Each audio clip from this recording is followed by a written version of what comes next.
জাদুর গাছ। এই মিষ্টি আলু গাছ থেকে জাদুর গাছটা হয়েছে। আমি ডালার মধ্যে মিষ্টি আলু রেখে দিয়েছিলাম। আমার সাহেব মিষ্টি আলু যথেষ্ট পছন্দ করে। আর এজন্য আমি রোজার মধ্যেও মাঝে মাঝে মিষ্টি আলু ইফতার হিসেবে দিচ্ছি। বিভিন্ন ইফতারি থাকে, তারপরে মিষ্টি আলুর আইটেমটা রাখছি।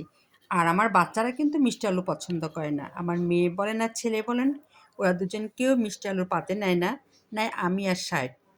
এই জন্য ভাবলাম আজকে শুক্রবারে একটু মিষ্টি আলু সিদ্ধ করি, তাহলে সাহেব খাবে, ইফতারি করবে। করতে যেয়ে দেখুন, এই দেখুন জাদুর গাছ।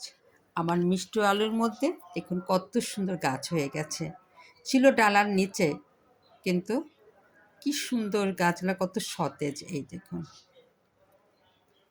প্রতিটা গাছই দেখুন কত সুন্দর। এবং এই গাছটা আমি লাগাবো এখন আমার গ্যারেজে। দেখুন, এই জন্য আমি গাছটার নাম দিলাম জাদুর গাছ। ঘরের মধ্যে ছিল, হঠাৎ করে দেখি মিষ্টি আলুর মধ্যে গাছ হয়ে গেছে। এখন কিছু কিছু মিষ্টি আলু নিয়েছি, আর বাকিগুলো নেই নাই, এগুলো আমি লাগাবো গাছসহ।